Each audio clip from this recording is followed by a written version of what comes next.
Bénin, études de premier cycle. Burkina Faso, Cameroun, Congo, études de deuxième cycle, licence, maîtrise. Côte d'Ivoire, maîtrise, diplôme, DEA, DESS ou un diplôme, un doctorat professionnel. Gabon, 1 an d'études universitaires après le baccalauréat, 12 ans de scolarité. Haïti, Mali, Maroc, Sénégal, études de premier cycle. Vous avez besoin du baccalauréat international. J'ai pris un exemple de 13 pays d'Afrique francophone. Alors, si vous êtes dans un cycle quelconque, je vais vous donner des exemples pour savoir si vous pouvez obtenir une admission. Salut à toute la communauté de CIWE Campus. Bienvenue dans cette nouvelle vidéo. Ça, c'est notre deuxième série de vidéos où nous allons parler des conditions d'admission. Comme vous le savez tous, le gouvernement du Québec a annoncé dernièrement l'exemption des frais de scolarité pour les étudiants qui veulent aller étudier dans des régions. D'abord, vous devez obtenir une admission et nous allons décortiquer les formations auxquelles vous pouvez faire une demande d'admission.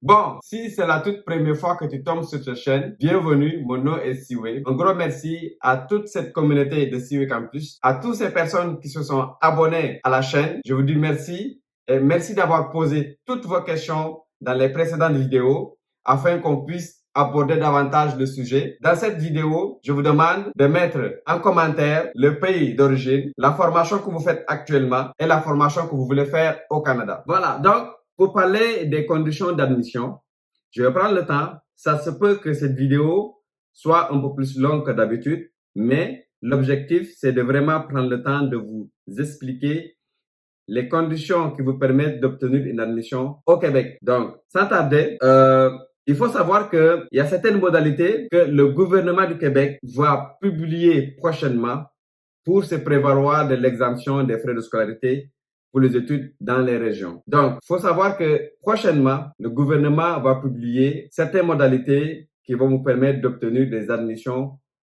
ou de pouvoir bénéficier de ce programme-là dans les régions.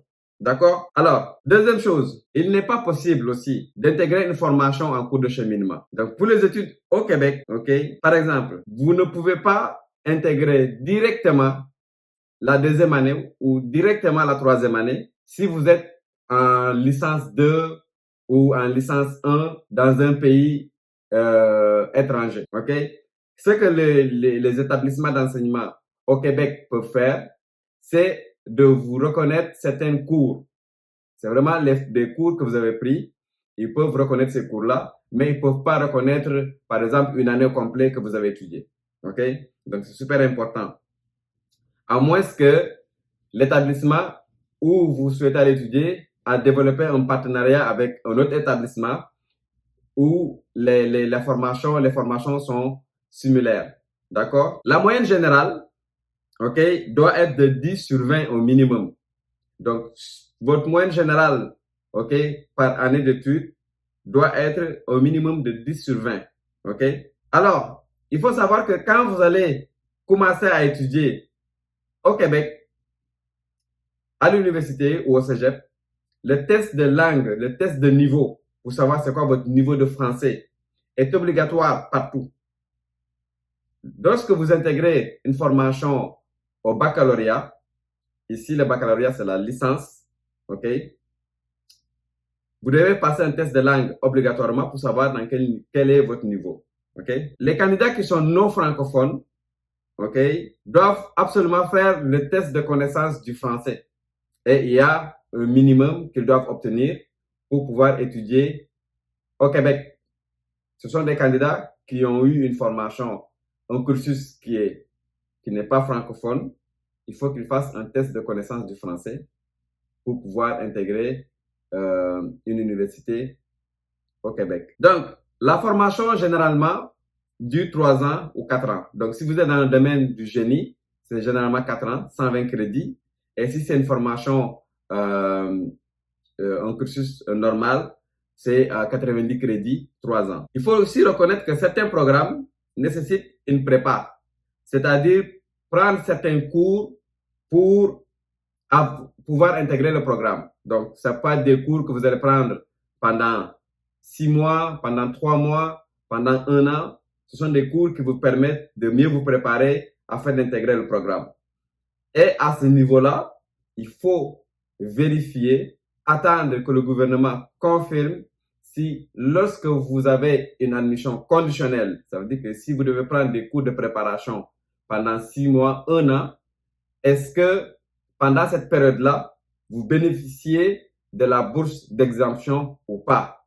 Donc, c'est super important d'attendre et savoir. Sinon, vous allez venir la première année où vous allez être en préparation, vous allez être obligé de payer les frais de scolarité extrêmement élevés. Et vous voyez que les montants sont de 24 000 à l'université et de 17 000 au cégep. Donc, super important de prendre le temps de bien analyser et savoir si les modalités vont sortir. Mais lorsque nous allons avoir plus de nouvelles de la part du gouvernement, nous allons vous faire part. Donc, c'est pourquoi c'est super important de vous abonner, de cliquer sur la cloche de notification afin que vous puissiez obtenir toutes les informations que nous allons partager ici sur cette chaîne. D'accord? J'ai pris un exemple de 13 pays d'Afrique francophone, ok, où nous allons faire une comparaison des équivalences de diplômes. Cela va vous permettre de savoir, avec votre niveau d'études, si vous pouvez intégrer ici la licence, ce qu'on appelle le baccalauréat ici, ou si vous pouvez intégrer le deuxième cycle ou le troisième cycle. Ok? Donc, dépendamment de votre niveau d'études. Ok? Voilà. Donc, certains Sénégalais vont me dire, ah, mais pourquoi tu n'as pas commencé avec le Sénégal? Ici, cette chaîne, c'est pour tout le monde. C'est une chaîne qui couvre tout le monde. Et nous allons par ordre alphabétique, bien sûr. Et s'il y a des pays que je n'ai pas mentionnés dans cette vidéo, s'il vous plaît, me les mettre en commentaire. Je pourrais faire une prochaine vidéo là-dessus. Et ça va vous permettre d'avoir les informations que vous souhaitez avoir. D'accord? On va commencer par le Bénin. OK? Donc, pour intégrer le premier cycle au Québec, OK, vous avez besoin du baccalauréat international. Le baccalauréat, la formation du baccalauréat, le cursus, ça vous donne 13 ans. Donc, de l'école primaire, aller jusqu'à à la fin des études secondaires, c'est 13 années d'études. Donc, ça vous prend ce baccalauréat international-là. Vous pouvez aussi avoir le bac technique, OK, ou le DTI, OK, le diplôme en technique industrielle, OK. Celui-là, c'est 12 ans. Pour intégrer le deuxième cycle, vous devez obtenir la licence, la maîtrise, le CAP-CEG, le CAP-ES, le diplôme d'ingénieur ou une année de plus après le duel, le DUES ou le DUG. Alors, j'ai pris, ce sont des abréviations que j'ai pris parce que sinon la vidéo va être extrêmement longue et je ne veux pas que ça soit ennuyant pour vous. Donc, ça va être vraiment des expressions techniques, mais les personnes qui vivent dans ces pays-là savent de quoi je parle. OK? Pour intégrer le troisième cycle, vous avez besoin du DEA, du DESS, du master et du doctorat, bien sûr. OK? Donc, ça, c'est pour le Bénin. Burkina Faso, études premier cycle. Vous avez besoin du baccalauréat international aussi, du CAP, du bac technique, du DTI, et avec ces diplômes-là, vous pouvez intégrer le premier cycle au Québec. Pour les études de deuxième cycle, vous avez besoin bien sûr de la licence minimum. Si vous avez une maîtrise, c'est bon. Le CAPET, donc le diplôme d'ingénieur, vous avez besoin aussi d'une année de plus après le duel, le DUS, le DUG, le DUT. Et aussi, vous pouvez intégrer le deuxième cycle si vous avez un diplôme de technicien de laboratoire. OK? Les études de troisième cycle, vous avez besoin du DEA, le DESS et le doctorat, bien sûr, si vous l'avez déjà. Cameroun, premier cycle, vous avez besoin du baccalauréat international. Pour les études de deuxième cycle, licence et maîtrise. Études de troisième cycle, vous avez besoin du DEPA, le DESS et le doctorat. Congo RDC, études de premier cycle, vous avez besoin d'une année d'études universitaires après votre diplôme d'État de longue durée. Donc, le diplôme d'État pour les Congolais, la RDC, c'est 12 ans. et vous avez besoin d'une année d'études de plus à l'université pour faire les 13 années d'études requises pour intégrer le premier cycle. Études de deuxième cycle, vous avez besoin bien sûr d'une licence. Études de troisième cycle, vous avez besoin d'un DES. Congo-Brazzaville, études premier cycle, vous avez besoin du baccalauréat international, c'est 13 ans. Études deuxième cycle, vous avez besoin de la licence et la maîtrise. Études troisième cycle, vous avez besoin du DES et DEA. Côte d'Ivoire, études du premier cycle, okay, vous avez besoin du baccalauréat international, okay, 13 ans. Études du deuxième cycle, vous avez besoin de la licence, maîtrise, et les études au troisième cycle, vous avez besoin de la maîtrise, diplôme, du DEA, du DESS ou d'un doctorat professionnel. D'accord? Gabon, études premier cycle, vous avez besoin d'un an d'études universitaires, un peu comme la RDC, après le baccalauréat, si 12 ans de scolarité. OK? Études deuxième cycle, vous avez besoin d'un baccalauréat ou d'une maîtrise. Études troisième cycle, vous avez besoin d'un diplôme d'administrateur civil ou un doctorat, excusez-moi, d'état en médecine. Haïti, études premier cycle, vous avez besoin d'un baccalauréat 2 ou un an d'études après le baccalauréat 1. Études deuxième cycle, vous avez besoin de la licence, le bachelor ou l'associé. Études de troisième cycle, vous avez besoin d'une maîtrise. Mali, études de premier cycle, vous avez besoin d'un an d'études universitaires après le bac. Études deuxième cycle, vous avez besoin d'un diplôme de premier cycle, sauf le DUG, parce que le DUG c'est 2 ans, donc vous avez besoin d'un diplôme de premier cycle qui fait un minimum 3 ans. OK? Études de troisième cycle, vous avez besoin de la maîtrise. Maroc, études premier cycle, un an d'études universitaires après le bac, puisque la formation est d'une durée de 12 ans. Donc, ceux qui font une formation de 13 ans, vous n'avez pas besoin d'un an d'université. OK? Études deuxième cycle, c'est la licence ou la maîtrise. Et études de troisième cycle, bien sûr, c'est la maîtrise.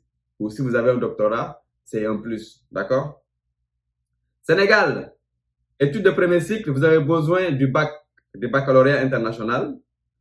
Études de deuxième cycle, vous avez besoin de la licence et la maîtrise ou la maîtrise. Études de troisième cycle, vous avez besoin de la maîtrise ou un titre professionnel. D'accord? Mais le cumul d'années doit être au minimum 18 ans. OK? Donc, ça veut dire que de l'école primaire aller à l'université, votre cumul d'années doit être au minimum 18 années d'études. D'accord?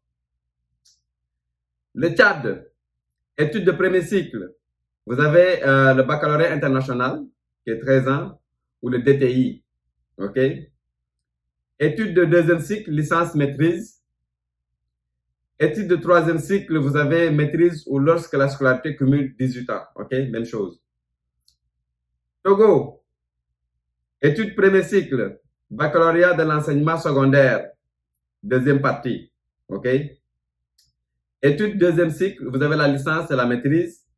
Et puis, pour les études de troisième cycle, vous avez le master, le DES et le DEA. Alors, s'il y a des pays que je n'ai pas mentionnés dans cette vidéo, vous pouvez me les mettre en commentaire et je peux vous envoyer les informations par courriel si je ne peux pas faire une nouvelle vidéo. D'accord?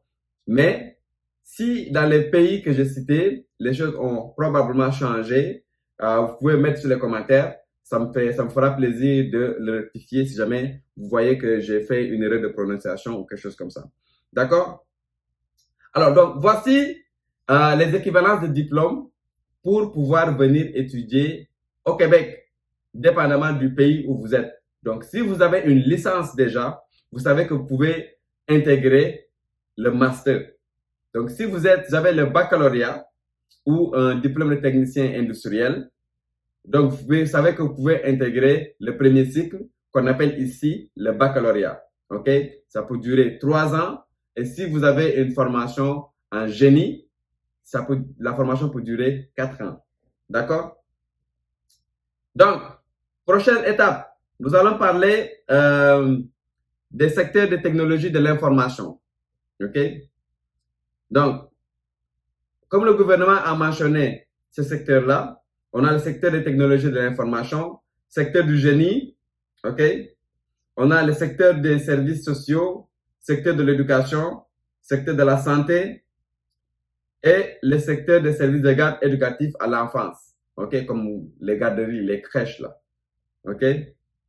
Alors, nous allons aborder ces secteurs-là et je vais vous donner quelles sont les formations, là, les programmes qui s'appliquent à ce secteur-là et que vous pouvez demander des admissions. Mais comme je vous dis, il faut attendre que le gouvernement donne des modalités supplémentaires afin de savoir exactement si ce programme-là répond ou pas. D'accord? Et la même chose pour l'année d'université qui est préparatoire, là. Savoir si dans cette période-là, vous pouvez bénéficier de la bourse ou pas. Donc, il y a plusieurs choses qui ne sont pas encore claires. Et aussi, il y a des établissements que le gouvernement n'a pas encore donné la liste. Et il faut attendre que tout ceci soit annoncé prochainement par le gouvernement. OK? Alors, si on prend le secteur des technologies de l'information, d'abord, il faut que votre formation soit jugée satisfaisante en sciences. Ça veut dire qu'il faut être bon en mathématiques, physique, chimie et biologie. OK? Ça veut dire que vous devez faire une formation scientifique, pratiquement. OK?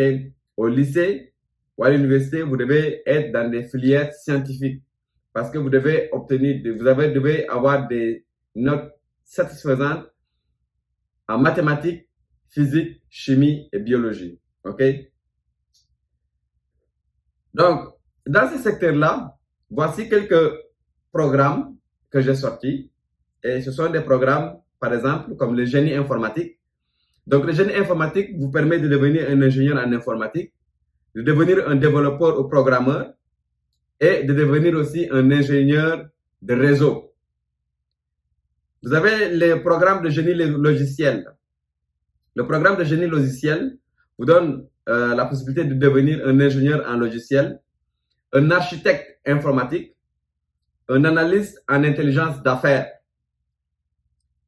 Le programme de génie géomatique, vous pouvez devenir un ingénieur en application, ingénieur en télédétection, OK? Donc, ceux qui font les cartes que vous voyez là. Arts et sciences de l'animation. Donc, vous pouvez devenir un animateur 3D, un concepteur de jeux, un créateur de personnages et puis un scénariste. Donc, ça, c'est dans les formations dans le secteur des technologies de l'information. C'est pas une liste exhaustive, mais ça vous permet de savoir quelles sont les formations et les carrières que vous pouvez avoir si vous allez dans ces formations-là. Secteur du génie. Même chose, vous devez être bon dans les matières scientifiques. Donc, ça veut dire que le coefficient de mathématiques, de physique, de chimie ou de biologie, ces coefficients-là doivent être des coefficients qui sont très élevés. OK? Par exemple, au Sénégal, je sais que les coefficients en mathématiques dans les domaines scientifiques, que ce soit S1, S2, c'est un minimum 5.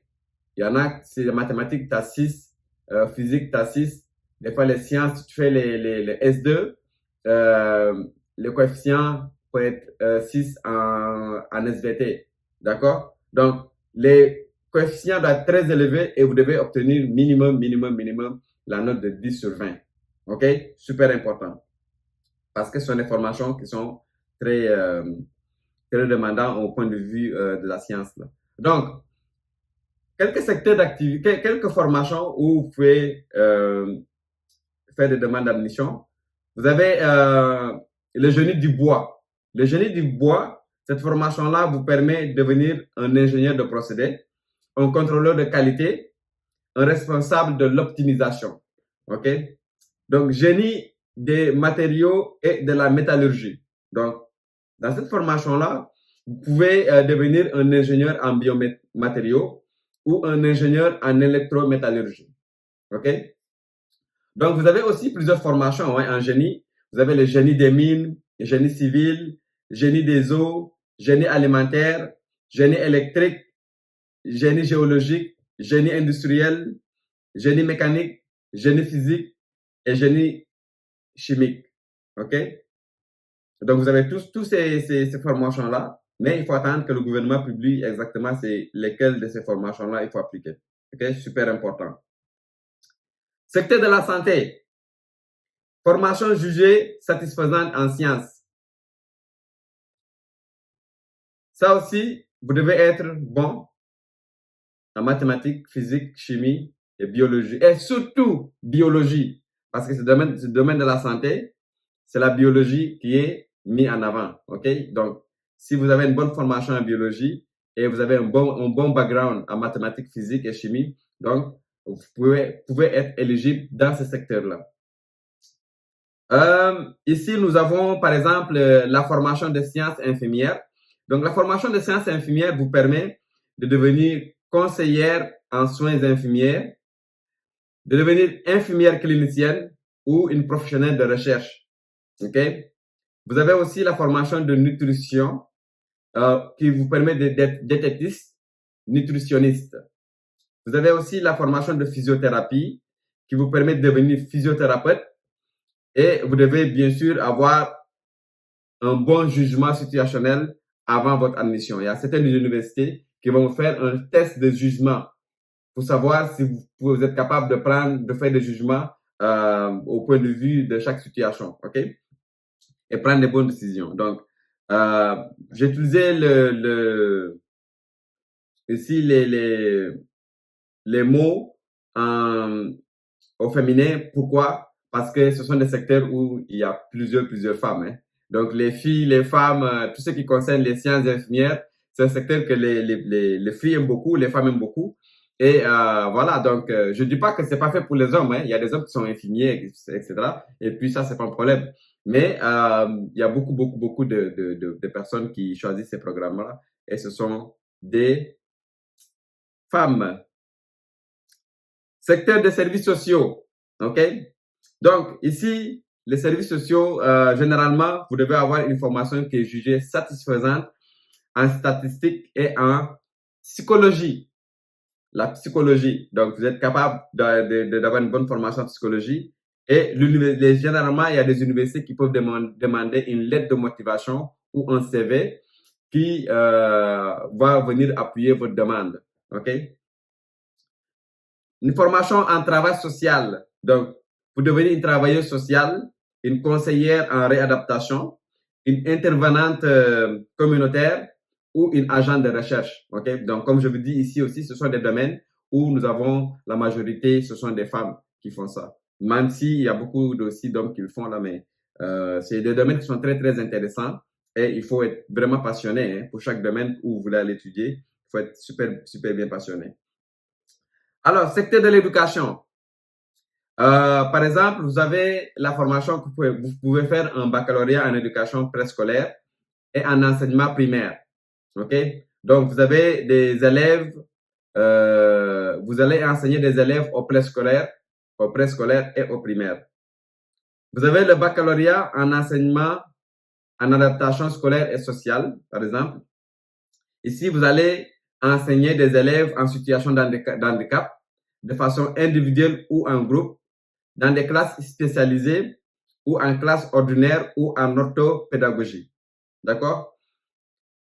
Baccalauréat en enseignement professionnel. Donc ici, il s'adresse aussi aux personnes qui exercent des métiers. Donc si vous êtes déjà un professionnel, vous exercez un métier pendant plusieurs années et vous voulez enseigner dans le métier que vous exercez. Donc, vous pouvez être accepté dans des baccalauréats comme ça. Mais bien sûr, vous devez respecter certaines conditions. OK? Baccalauréat en enseignement secondaire. OK? Donc, apte à enseigner aux 2 cycles du secondaire au Québec, parce qu'au Québec, le secondaire, c'est 2 cycles. Vous avez la première et la deuxième année de secondaire. Ensuite, vous avez de la troisième à la 5e année de secondaire. OK? Donc, c'est comme ici dans nos pays, je prends l'exemple toujours du Sénégal. Nous avons, au secondaire, nous avons ce qu'on appelle le lycée. Donc, le lycée, c'est 3 années. OK? Vous avez seconde, première, terminale. OK? Mais ici, c'est 5 ans, le secondaire. OK? Alors, vous pouvez devenir un professeur hein, de français, mathématiques, de sciences et technologies, de l'univers social, développement personnel, de musique et puis de physique. OK?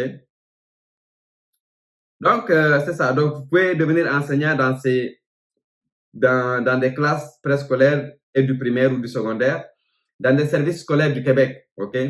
En grande majorité dans les régions où vous allez effectuer vos stages. Là. Donc, il faut savoir quand vous faites la formation d'enseignant, vous allez étudier, vous allez faire des stages. Et généralement, dans les endroits où vous faites vos stages, c'est dans ces endroits-là où vous allez finir par trouver du boulot. Là, OK?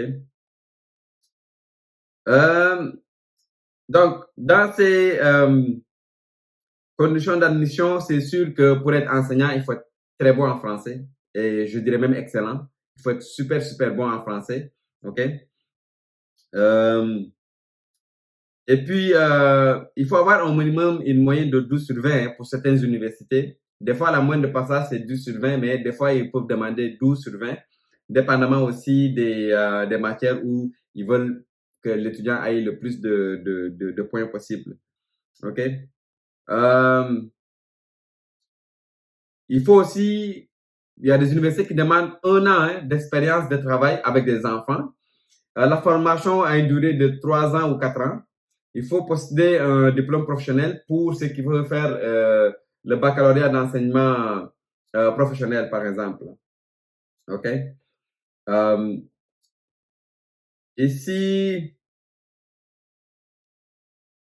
l'autre secteur que nous allons parler, c'est le secteur des services de garde à l'enfance, donc les garderies. Donc, il y a des garderies qui sont subventionnées des fois par le gouvernement ou non. Mais ces secteurs-là ne demandent pas de cours de préparation. Là. Dans toutes les écoles que je suis allé consulter, ils ne demandent pas un cours de préparation. Il faut juste avoir le baccalauréat. OK? Cette formation est offerte particulièrement dans les cégeps. Donc, c'est surtout cette formation-là est surtout offerte dans les cégeps. OK? Et à une durée de généralement 3 ans. Donc, vous pouvez devenir une éducatrice en service de garde ou une responsable d'un service de garde en milieu familial. OK? Donc, super important aussi, dans tout ce qui est les conditions d'admission, souvent, dans les domaines qui sont scientifiques, vous devez être bon, comme je vous dis, dans tout ce qui concerne les mathématiques, la physique, la chimie, parce que vous allez avoir des matières, hein, comme les algèbres vectorielles et linéaires, les calculs différentiels, les calculs intégrales, OK? La biologie générale, chimie générale, OK? La chimie des solutions, la physique générale, physique des systèmes technologiques. Donc, c'est des formations, si vous choisissez des formations en génie, vous devez faire sûr que vous avez les compétences et les qualifications pour faire ces formations-là. Parce que, je vous donne un exemple, si vous venez étudier au Québec avec le programme d'exonération des bourses du gouvernement, des frais de scolarité du gouvernement, vous arrivez, vous choisissez un programme de génie informatique, par exemple. Donc, pendant le cursus, normalement, vous ne devez pas payer de frais de scolarité.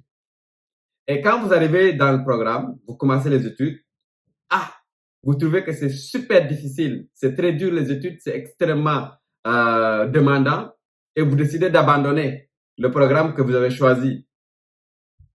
Donc, si vous allez dans un autre programme qui n'est pas éligible, donc vous voyez que vous allez être obligé de payer les frais de scolarité au complet. Donc, il y a de très bonnes décisions à prendre à partir de ce moment-là parce que vous devez être confiant sur et certain du programme que vous voulez choisir. OK? Et savoir que ce programme-là, quand vous le choisissez, vous allez être capable de pouvoir étudier du début à la fin du cursus parce que vous avez les qualifications et les compétences. OK? Alors, donc, soyez sûr et certain que vous êtes qualifié pour le programme que vous allez choisir. D'accord? Super important. Alors, donc, Voilà, donc c'est une vidéo qui est un peu plus longue que d'habitude, mais j'ai pris le temps de quand même détailler un peu qu'est-ce que vous avez besoin. Mais n'empêche que ce que je vais vous dire, que c'est il faut suivre la chaîne, il faut rester à l'écoute des prochaines vidéos parce que je vais vous donner toujours des nouvelles informations par rapport à ce programme-là, ok? Donc, si j'ai des nouvelles de la part du gouvernement, d'accord? Alors, j'espère que cette vidéo vous intéresse, vous a plu. Si vous l'avez regardé jusqu'à la fin, ça veut dire que ça vous a beaucoup intéressé et ça me fait beaucoup plaisir parce que je vous dis, la préparation des vidéos, ça prend beaucoup de temps, ok? Parce qu'il faut bien sûr faire beaucoup de recherches pour faire sûr de vous donner les meilleures informations et poser des questions, savoir comment ça se passe ici, ailleurs et pouvoir vous donner les meilleures informations possibles. Alors donc, si vous êtes resté certainement jusqu'à la fin de cette vidéo, c'est que vous êtes déjà sur notre plateforme. Notre plateforme, cwcampus.com.